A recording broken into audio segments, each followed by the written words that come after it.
My line that I'm gonna put in my film is "Don't die on me, pooch." My person is a mom, a single mom. It's a musical, and my prop is a water gun. You better sing that quote. My quote is, breakfast is served. My character is Sophia, vampire. The prop is a shard of glass. Nice. And the genre is a folk horror. My quote is, and that's how Regina George died. And it is a road movie. Prop is a record player. Nice. Well, It would be nice if Liz wasn't a coin collector. Safe to say you got your work cut out for you, bud. All Yeah. right, my genre is a slasher. nice. My character is worked out great, Mariah the Killer. The prop is a beaded bracelet, and my quote is, "She did what?" Oh, you have it easy, I think. I'll make it easy. I don't say easy. All right, let's start that timer. 3, 2, 1. Minute left. Good. God. In the middle of the woods, there's this convent for nuns. There's a new nun that has come to the convent. She's young, she's, doe-eyed. She discovers that there's sort of a mystery of like, occasionally like nuns, like some of the girls will like go missing every once in a while. In the film, like the surrounding woods would kind of be like painted to almost like have like a very ominous aura to them the whole time. Eventually, it's discovered that they know that the head mother or whatever, or the nuns, she's supposed to has like a cottage like in the woods. Her name is Sophia.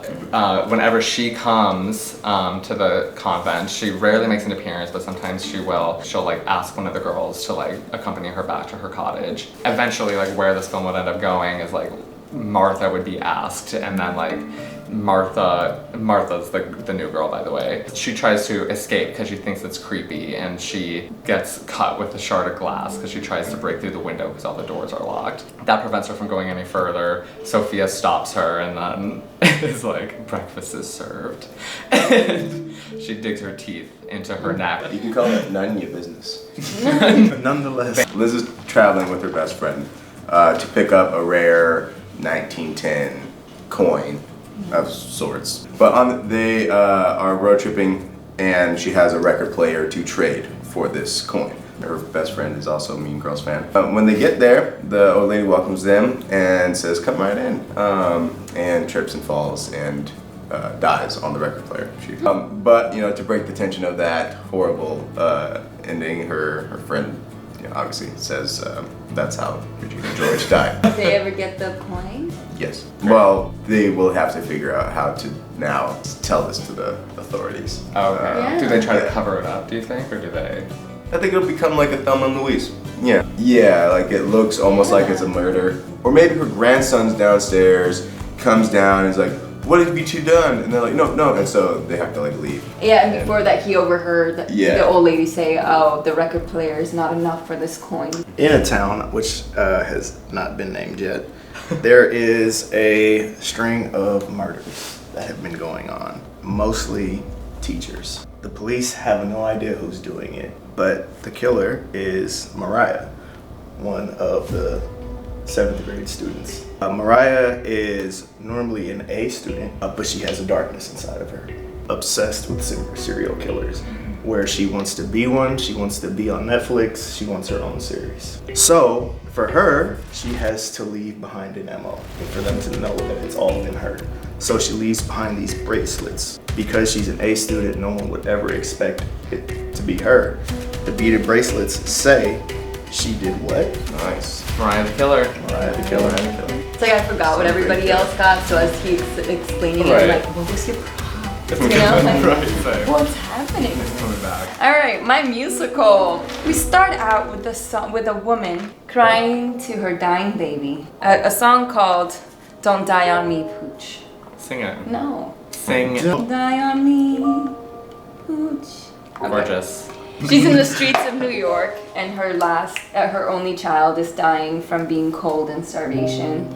They're both homeless. Her child dies, and in the worst moment possible, so a single mom losing her child in the streets of New York, A teenage boy comes behind her with a gun. This is a fake water gun, but he uses this as a real gun and tries to rob her. She says, I have nothing, I don't have a house, I don't have money, I don't have anything, my child is dead, please.